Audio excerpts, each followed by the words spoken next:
第三章社群漫画的本质。那么在第一章的时候呢，其实我们有提到社群平台的阅读习惯。社群平台的阅读方式，它就很像短影片，节奏速度快，必须在很短的时间内抓住读者。但在这一章，我们先不会说节奏快慢这件事本身，我们会先了解为什么社群漫画会是这么多人进入漫画创作的第一个入口。那在进入比较偏理论的内容之前呢，我们先来了解一下绘制漫画时的尺寸规格。那社群漫画的尺寸规格呢，其实目前比较多人发表社群漫画的平台就是 Instagram 嘛。在 Instagram 上面比较常见的尺寸规格呢，漫画尺寸规格会有1:1的正方形，还有4:5的直视。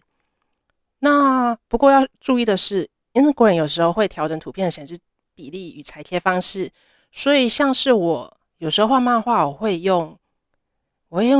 印刷尺寸去画，但是呢，如果我用 Instagram 尺寸呢，我没有再去做调整的话，它尺寸可能就会被裁切。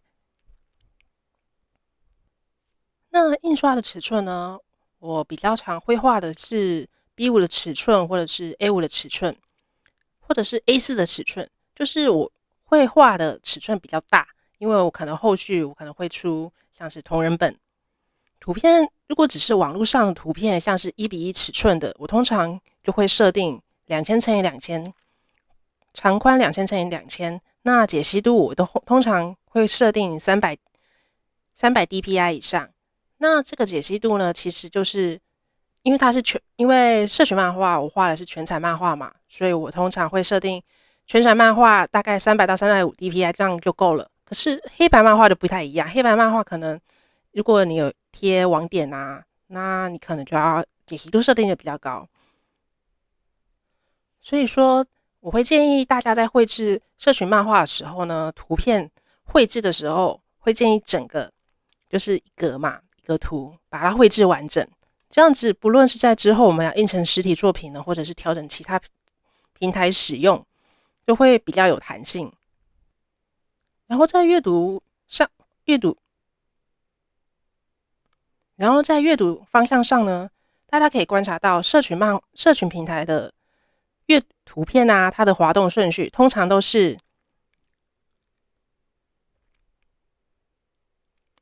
然后啊，在阅读方向上啊，大家可以注意到的是，社群漫画啊，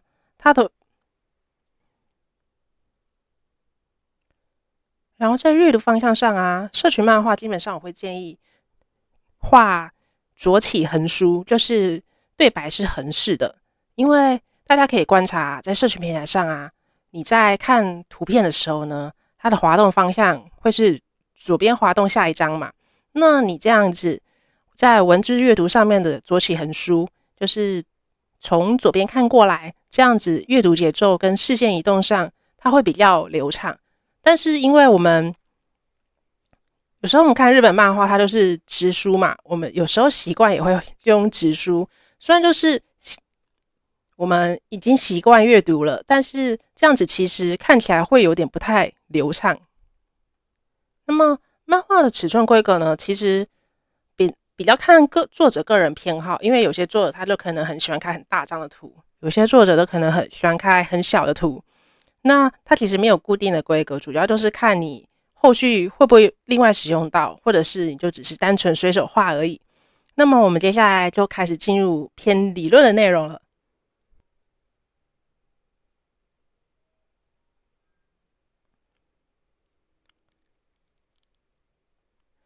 那第一点呢，社群漫画虽然短，但是完整。这边说的完整呢，是指什么呢？就是虽然你看社群平台上的漫画、图文漫画一些比较短的漫画嘛，你会觉得它篇幅很短，然后节奏又很快，但其实呢，它通常都是必须在极短的篇幅内去表达你想要说的一件事情，可能是你今天生活中发生什么事，你观察到什么事情。这里说的完整，也就是说，这里说的完整，我们不是说一个完整的故事的起承转合，而比较像是你想到一个会让人觉得很好笑的瞬间，或者是你想到什么，你觉得网络上会有人跟你有一样的共鸣，还是有什么困惑的想法。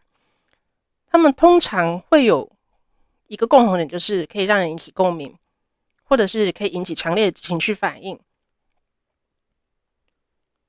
或者是有些作者呢，他可能会画单元剧，就是他可能会在社群上画很短的篇幅，可能也是一件事情，但是它比较不像是有点像迷因图那样子，就是很快的就在一章之内你就可以很快速的理解它发生什么事情。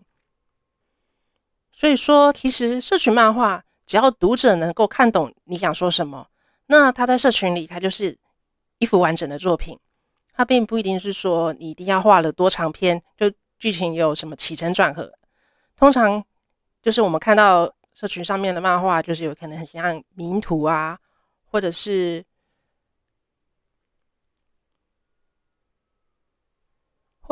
职场图文、单元剧这类的作品。通常我们在社群上看到像是迷因图啊，或者是漫画里面有一个梗让你觉得很好笑、很有共鸣，那它就是一篇完整的社群漫画。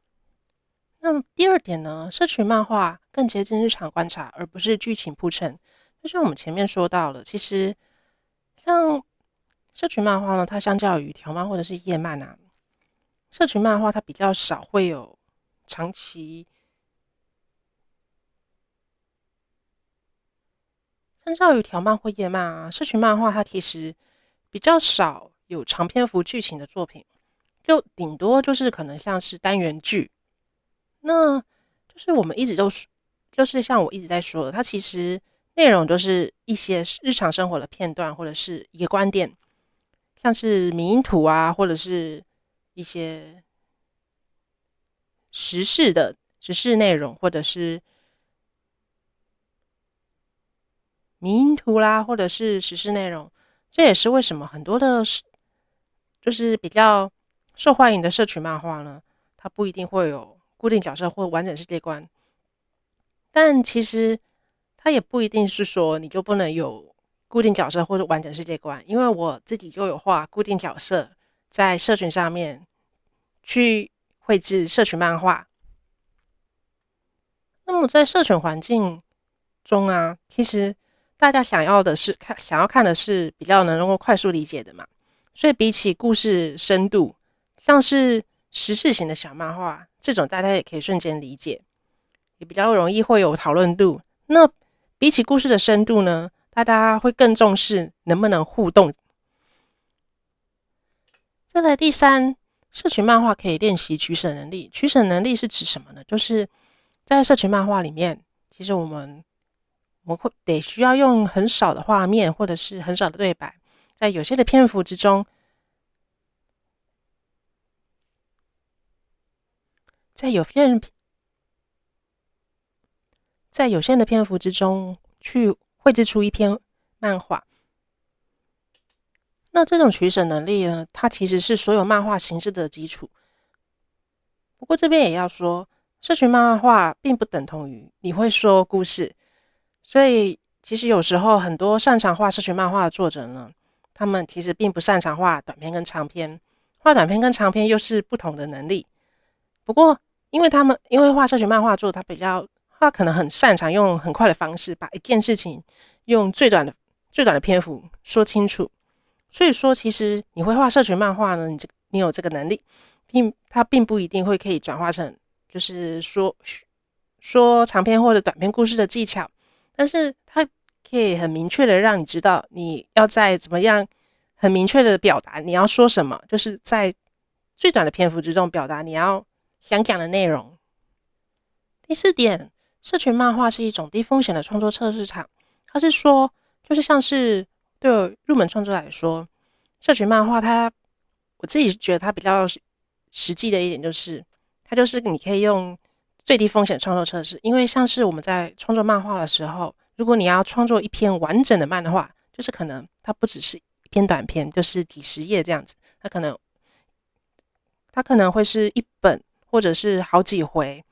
的内容。那其实当你的故事一拉长之后呢，有时候你就必须去承担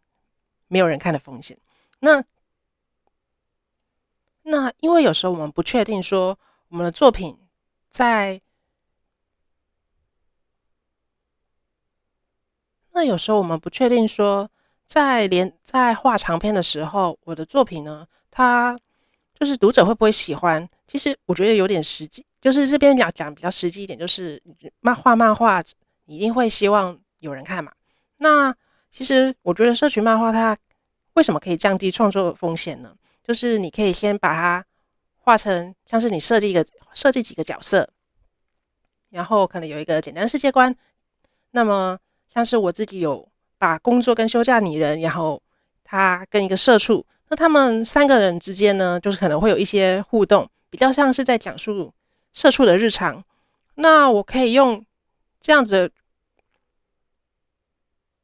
那我可以用这样子简单的角色设计，或者是那个背景设定，我们可以去画比较简单偏像单元剧这样的内容。我们可以透过社群漫画来测试这样的题材，读者会不会喜欢？那个我们也可以透过这样题材还有角色来观察大家对这样子的设定，他们是觉得好有趣，还是怎么样？那我们也可以就是了解自己说我们喜不喜欢这样的创作节奏。那这个时候，其实我们在画社群漫画的时候，因为有些作者他可能会固定更新社群漫画，那我自己是因为我自己是习惯，我有想到内容，我就会去更新，但如果真的想不到内容，我就放着吧。所以社群漫画相对来说比较有弹性，因为你也不用说你你真的画了商业连载之后，你要被时间被时间追着跑这样子。那在这个阶段的时候呢，就是有些人他会透过社群漫画去累积自己的读者，然后他也可以就是透过画社群漫画了解说他自己的方向要怎么样的方向。